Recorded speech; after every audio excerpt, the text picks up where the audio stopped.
Hi everyone, welcome to ELI, the place where you get your daily dose of inspiration for entrepreneurship.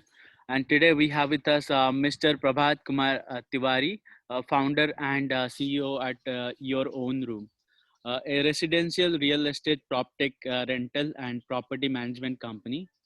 Prabhat is a graduate of Stanford Business School and has worked for companies such as Wipro, HP, Emphasis, and DCX, to name a few, for over 20 years before starting his own venture in 2016. Hi, Prabhat. Welcome to ELI. Thank you so much, Priya. I really appreciate that. Prabhat, I would request you to introduce yourself to our audience, please. Sure. So I think you really gave me a good introduction. My background, as Priya just mentioned, I've been working in the corporate world for almost about 20 years. Prior to starting this venture, which was in 2016, I was with a firm called Exchanging. It's a British IT services firm. I was a senior vice president and I was running a large $30 million P&L for them. Prior to that, I worked with various technology firms, mainly in India and the US, and of course, a little bit in the Southeast Asia. I worked with HP for a very long time. I worked with Wipro. I worked for a US firm called ARI, and so on. I went to Stanford Business School to do my master's in business, and I did my graduation from BIT Mesra and did my computer science way back I graduated in 95. Okay. Now let's talk about your own room. What is it about? Tell us in detail. Okay. So if you really look at it, I mean, the last 20-25 years, I've always been reflecting on the city infrastructure and living conditions. So what I realized is that the infrastructure in cities has not really got better, and the living conditions, especially for the young folks, has only gone down. And and these folks tend to compromise on getting a safe, secure, comfortable place close to their office. And what really bothers me is that they spend about 2 hours, 3 hours on a daily basis commuting. On the other hand, there are so many houses which are empty, which are idle, which are under leveraged, and so on. So I felt to a very large extent that on one hand, you have a lot of demand coming from young folks, which is unaddressed. On the other hand, there's a lot of supply of under-leveraged inventory, and they're just not matching up. I always had a passion in real estate as a domain, and I always felt that real estate contributes to a large chunk of India's GDP. So if you really look at it, real estate itself is about close to 8 to 9% of our country's GDP. It always, I thought, it was a large, sizable problem. And I said, now that I have spent good amount of my time in corporate, I've gone through the right education. I said, let me put everything together and solve this problem. And that is how I decided to start Your Own Room and build a company. Okay. Um, Now, Prabhat, tell us what is happening in the real estate industry, especially after COVID. I've been hearing that many of the houses in metro cities are vacant. People have gone to their natives, especially when you talk about a city like Bangalore, where the folks are mainly working in IT industry. It is natural that since the work from home is much more convenient in IT setups than compared to any other industry. How has been your experience in the real estate market, especially the considering the COVID situation? So let's look at this problem from two different lenses. First, let's look at it from a consumer's perspective in terms of what's changing, and then let's get into the industry perspective. So let me start first with the consumer perspective. So first and foremost, if you look at it, the demand for good homes, especially is being driven by what we call migrant millennials. Residential rental market is a fairly large market. It's about $13.5 billion market. And within that, if you look at what we call the shared rental market, it's about 6.5 billion. So large market which today exists. Number one. Number two, if you look at it, what has happened is COVID basically has brought work from home on the forefront. But if you really were to look at work from home, basically the need for better homes has just gone up. Better home means safe, secure, comfortable, and work from home friendly. People want better homes, people want bigger homes, so on. The third thing which is also happening from a consumer perspective is that people prefer to rent properties than buy properties. Now, there are multiple reasons, especially if you look at the younger folks, you will see that they are always going through perpetual transitions in life, right? Sometimes it's transition in personal situations, sometimes in a professional situation. So they do not want to make commitments and be stuck to the commitments. So the trend is moving more towards that. And last, if you look at it, there is a very high degree of adoption of what we call co-living homes, especially among single folks. These are basically alternate homes and so on. So basically, these are some of the stuff going on from a consumer perspective. And one very interesting thing, in addition to that, is that consumers are asking for technology. They want a technology interface with the entire rental experience. Now, now let's look at it from an industry perspective. From an industry perspective, there's a lot of distress currently in the industry, especially in the real estate industry. And remember, in real estate, I'm focusing more on the residential. I'm not at this point talking more on commercial and retail. But in the residential, I think there are two fundamental stress levels or stress point that is building up. One is you have 500,000 properties that are ready, unsold, which is worth about 50 billion. Then you have another 1 million, which are in various stages of construction that will hit the market. So collectively, if you look at it, you're talking about half plus 1.5 million properties valued at about 150 billion, which is almost 5% of India's GDP. So there's a lot of stress currently in the residential real estate, number one. Number two, there are a lot of empty homes or under-leveraged homes. And some of these numbers are very shocking. For example, there are 11 million vacant properties across urban India. And urban includes both tier one, the first 7, 8 big cities, and then the next set of 20 cities. And if you look at the rental yield of residential properties as low as 1 to 3%. What COVID has done is COVID has only precipitated, the existing problems, and it has got in the forefront. So basically, on one hand, there is significant, there's a change in behavior in terms of consumers. COVID is driving a lot of it, but there are so many other factors. On the other hand, there is a lot of properties which are idle, empty, residential rental yields are low, and COVID only has accentuated the whole thing. So basically, we are going through some very interesting times, and now there is an opportunity to bring in efficiency by solving these industry problems and also taking advantage of the consumer problem. So this is how I would see the entire space at this point of time. So, Prabhat, this brings me to a very interesting proposition. There is a clear mismatch between market's expectation and the expectation of the sellers. Uh, uh, since you spoke about the current generation of workforce, they are preferring more transitions. They change from one city to another, one job to another, and in this process, they also want to make short-term commitments.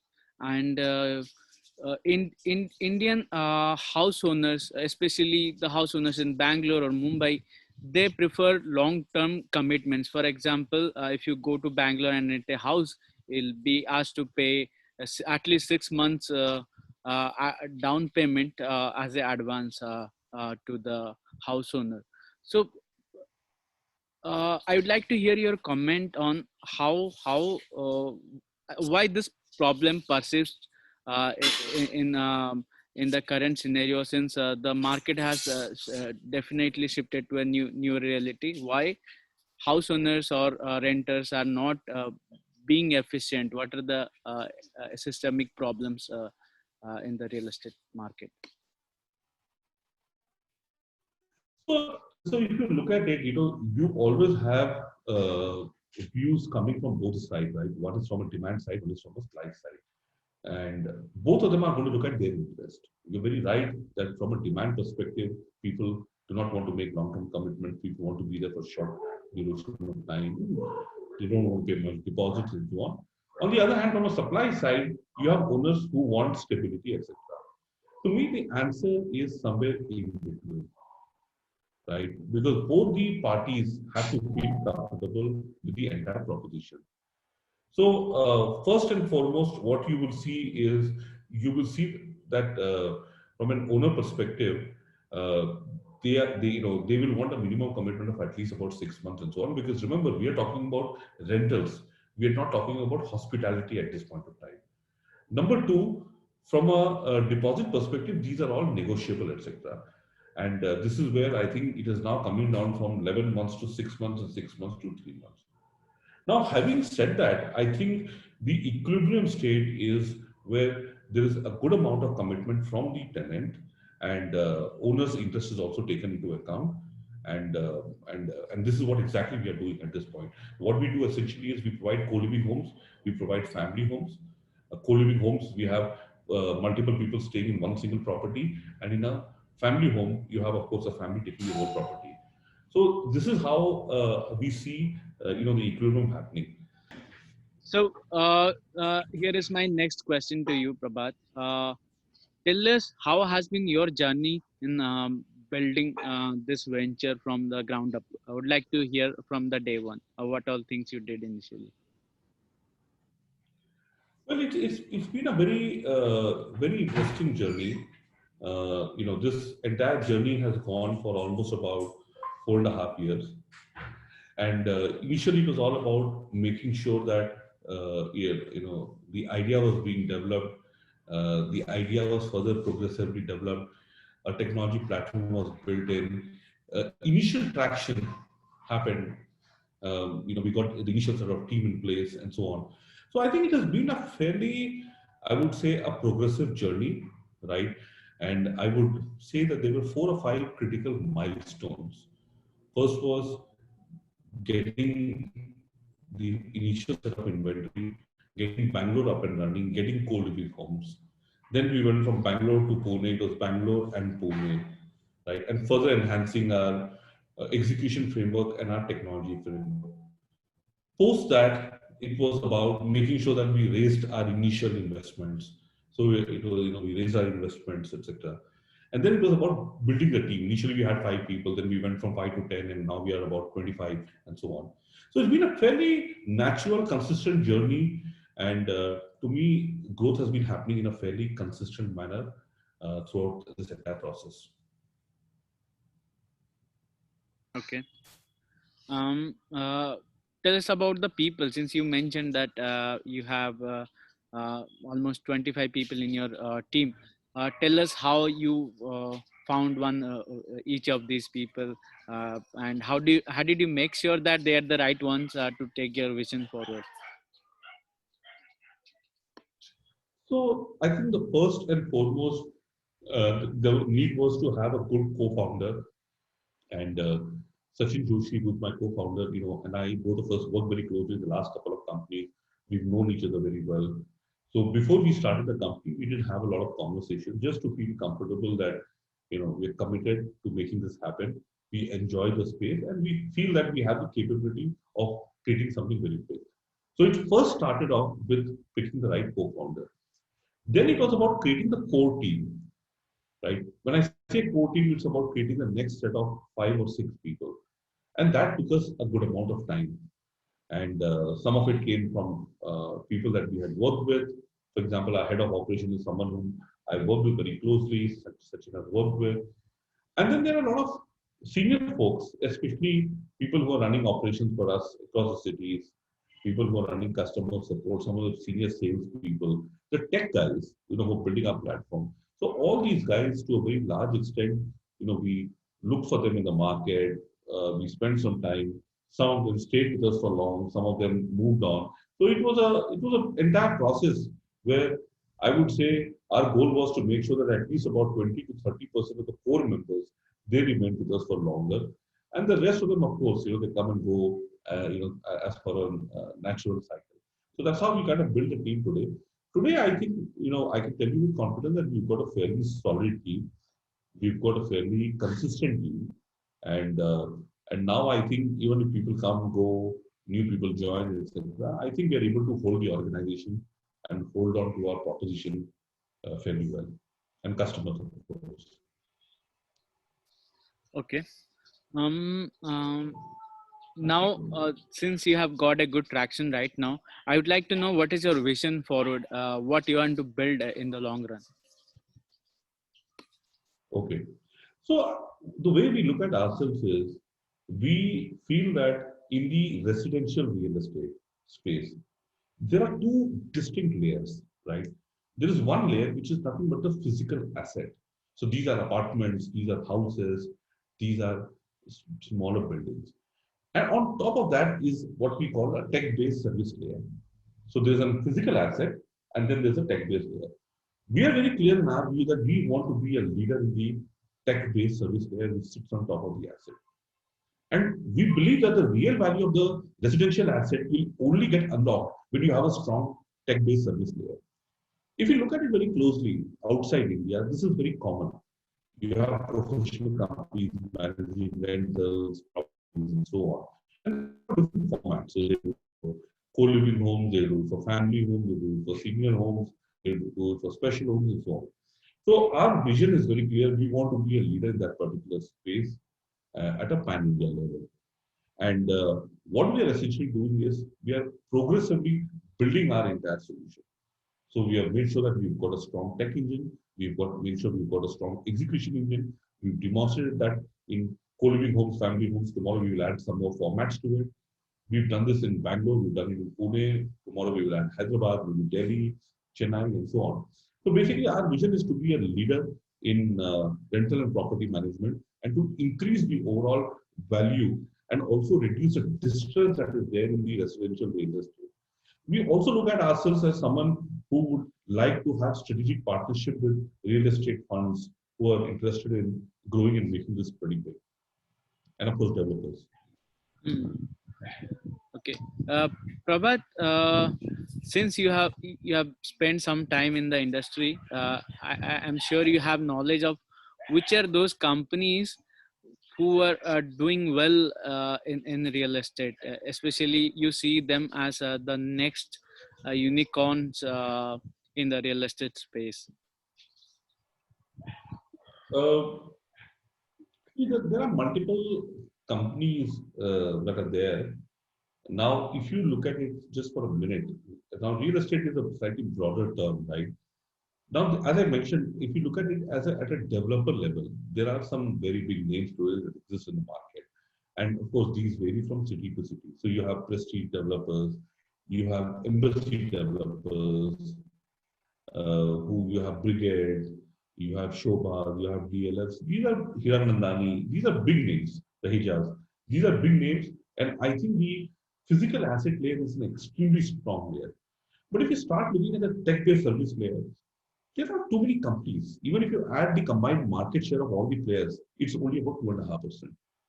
At this point, there are companies, right? There are companies like No Broker, which are doing very well. There are companies like Nestaway, which are making an attempt. There are other players too. But I feel at this point of time, it is going to take a while because this is not just about, it may sound very cool, to become a unicorn, to become very big, but in reality, there is a significant amount of, hard work that goes in building a very strong execution engine. And today, I think companies which are able to build that are the companies that will go up.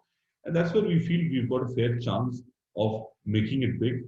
And that's what we are trying to attempt to do that. Right. But I think there is still a long way. I don't see any company becoming a unicorn, immediately. But I do see that there are about 4 or 5 good companies that are really putting in a lot of effort and so on. And we feel that we are among the maybe next set of companies, after those 4 or 5. Really good to hear that. So, I would like to know what are the challenges you have faced while building and growing this venture. I see that in the last 4 years you have made good amount of progress with good amount of sustainability as well. But I'm sure there would be challenges. Would like to hear some.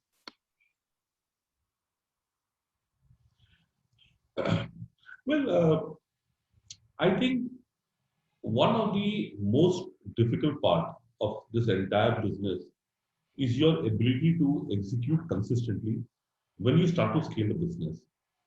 So if you look at a lot of times, initially things are easy because the numbers are small. But today, for example, we are managing more than 300, 400 properties. We are managing almost close to 2,000 beds. Now, it's a very large number. Now, how do you ensure that the entire execution engine, right, using technology works in a very smooth way? And I think to me, that was one of the biggest challenge that we faced. The second one where we are really putting in a lot of time and energy is in creating some very large alliances with developer community, with real estate funds, right? There's some very interesting conversations currently going on, and I hope that these things will translate into something tangible. So that's a big area of priority at this point of time for us to establish those partnerships. Third, I would also say that this is also about people. You need good people. You need to hold people. And in today's market, sometimes people can get very diverted, especially if you look at the younger folks. Like many of them are moving around, changing jobs, etc., and all that stuff. So remember, every time you join a company, there's a 6 months of learning curve. So when you have too much of movement of people, etc., it becomes a bit of a challenge. So I would say these are three areas which are a big priority for us at this point of time. And currently we are working on solving particular things. We are fairly, I would say, we are fairly comfortable at this point of time with known issues and known gaps in these areas. Hmm. Okay, Prabhat, since you have spent some time, in fact, a reasonable amount of time doing 9 to 5 jobs. When I say 9 to 5, it's not exactly 9 to 5, just the sake of Right. the. So, what is the primary difference you have found between a full-time job and entrepreneurship? See, I think you very rightly mentioned that, when you're working for a company, you have boundaries in which you're operating, right? Though it's not 9 to 5, right? I mean, I was working almost 12 hours even when I was working at corporate. But there's a clear boundary. And remember, the losses are not just it's a company's loss. So you think a little differently. But when you're running a company of your own, right? I mean, any damage that happens has a direct impact on you. So it drives a very different level of behavior in terms of ownership, in terms of commitment. I think that's the first big shift which I saw. The second shift is that it's a lot of hard work, right? Lot of hard work and lot of raw effort that you're typically putting in, especially when you're operating, in a setup like this, in an entrepreneurship setup, because in a corporate, you have so many access to so many resources, whereas in a startup you're operating with very limited resources. When I look back, when I was working for in a corporate, I had 1,000 member team that I was working with. When I'm working here, I have a 25 member team. So your resources are also down, right? So I would say these are the two, three things, which I think is very different. And the third thing is, in a corporate, it's a job at the end of the day, right? But here it is more than a job, right? It's a larger purpose. And I think the purpose here is that we're making the residential real estate much more efficient, right? We're solving a tenant's problem. We're solving a owner's problem. We're solving you know, uh, the ecosystem, which is a developer, real estate fund, everybody's problem. So I think from that perspective, if you really look at it, I think this is more interesting, right? The sense of purpose is much stronger. The opportunity to create a legacy is also much stronger. So I think that's what I would see as difference between corporate and startup. Uh, Having said that, Prabhat, I'd like to know what triggered you to quit your job and start on your own. Why I'm asking this is because you have spent good amount of time in corporate, and as I am assuming you were having a good pay as well. Why sacrifice all this comfort and get into uncertainties? What was the triggering or motivation? Well, I always felt that, see, I had a nice corporate stint. I had worked for more than 20 years, right, in India as well as abroad. I traveled quite a lot extensively. I wanted to have a stronger sense of purpose, right? And I felt that everything that I had learned and experienced, I wanted to kind of apply at some time. I mean, so this is not something which came suddenly overnight. It has been coming to me, in fact, from the time I went to Stanford Business School. I always wanted to do it. The question was, when is the right time? And I felt that there was some more learnings I had to go through. And once I went through all the learnings, there was the right time. And I just felt this is roughly the right time. I'd spent 20 odd years. I knew I was sitting on a real problem, which I thought was a much larger problem, a problem that you could touch and feel on a daily basis. And I felt I knew the solution to the problem. And I know that this is going to be there for a while because remember, this is a basic need, right? Good living conditions, basic need. So timing perspective also it was perfect, and everything was just adding together. And I said, okay, let me take a plunge. Let me commit the next 5 to 10 years and build something really solid. And that's how I started this, and I have no regrets. I'm happy that I'm doing this, and I think I'm more excited about the bigger solution and the bigger difference that I can make, from a startup perspective. Okay. Since you mentioned about time commitment, especially when you said you have to commit 5 to 10 years of your time to entrepreneurship. So I hear this from a lot of entrepreneurs, and they say give entrepreneurship some time. Some say it is 3 years. Some say try for 1 year. If it doesn't work out, then fall back to your regular one. What is the ideal amount of time one should invest to know whether entrepreneurship works for him or her or not? See, I think if you look at entrepreneurship cannot be, it has to be a well thought through option. It cannot be an accidental choice. And this is one mistake which a lot of people do. Right? It's not like should I do a job or should I become an entrepreneur? Right? You become an entrepreneur when you have a very clear sense of purpose. You know there's a problem. You know you have a solution, and you know you have the resources to solve it, and you're willing to commit to it. So to me, if you take a minimum 3 to 5 year view, I think anything less than 3 to 5 year view may be a short term view. Because remember, there are different types of companies that you start. If I'm building something which is simple, maybe it may take me 3 years. But if I'm building something more complex, let's say I'm setting up a factory, or I'm setting up something which is very capital intensive, it could take me 7 years, 8 years. So I think that a minimum 3 to 5 years is something that you would have to commit to. And if you're not sure about committing 3 to 5 years, then don't be an entrepreneur, right? Don't be a half-hearted entrepreneur, in my view. If you want to be an entrepreneur, make it a conscious choice. It's like getting into a marriage, right? Once you get into an entrepreneurship, you better make it a success. You don't want to leave it halfway because it will cause a lot of pain, right? Don't be in a hurry just to pick a co-founder. Don't be in a hurry to solve a specific problem. Do a good amount of your due diligence, do a lot of reading, and then once you're sure, then take a plunge and then stay there, invested for at least about 3 to 5 years minimum. Okay. Let's play a quick rapid fire round where I'll give you two words. You have to choose one between both of them.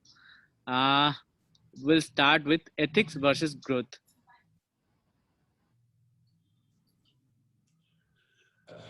I would pick ethics. Okay. Micromanagement versus freedom.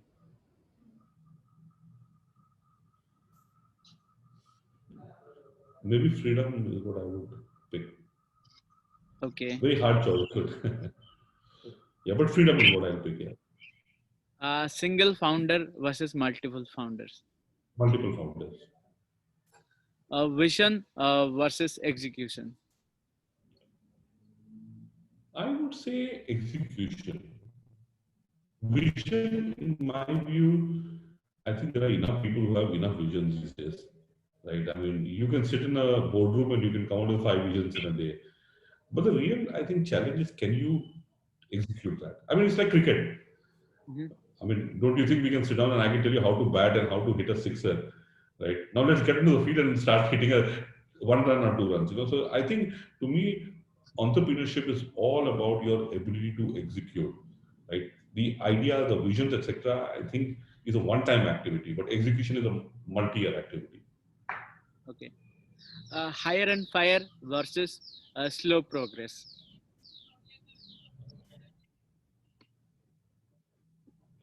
I would say hire and fire. I mean, I don't think you in a startup you can afford to go slow. You don't have too much of slack, right? I mean, if people don't deliver, then you be prepared. You have to shut down the company. So you've got to move fast and you've got to take decisions. And if somebody doesn't fit in, they're out. Move to the next. But don't just. The worst thing you can do is maintain status quo. Hmm. Sustainability versus profitability. Profitability, very very critical. Okay. And by the way, if you are profitable, then only you are sustainable. I mean, so that's how I would look at it. Hmm. Short-term goals versus long-term goals. I would say long-term goals. Bootstrap versus external funding.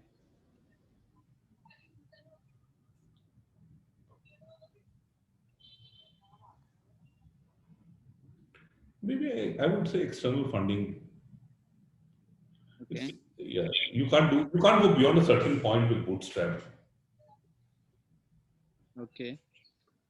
Uh, Quantity versus quality. Quality, Reliability versus performance.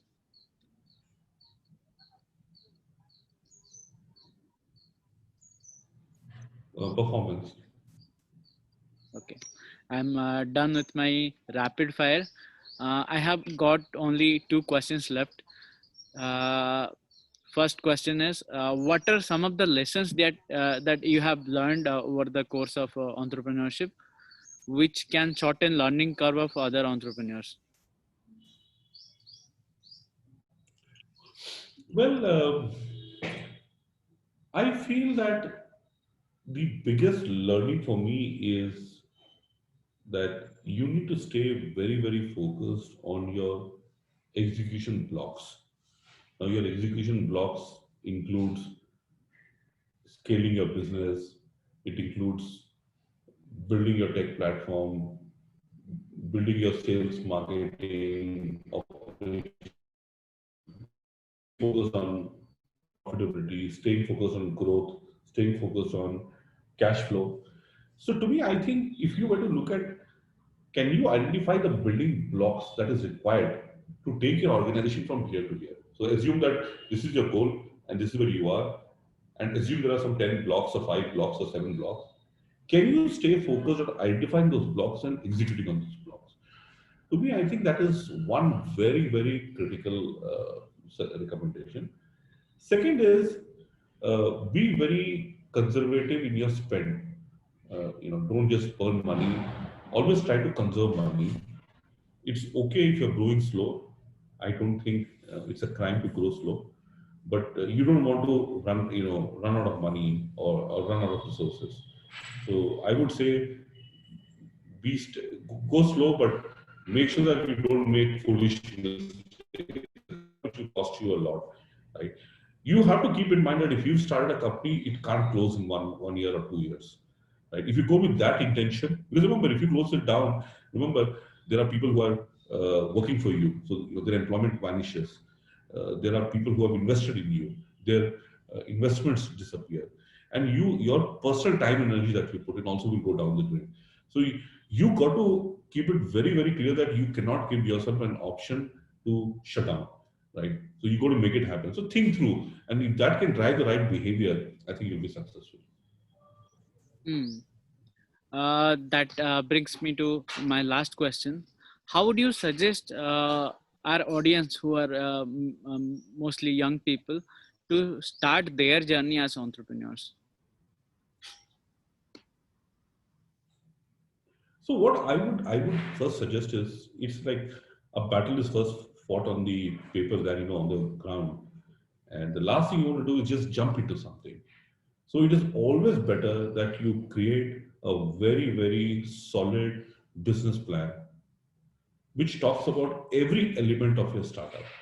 It talks about your idea, it talks about your resources, it talks about your financial projections, it talks about your execution, your funding needs, whatever.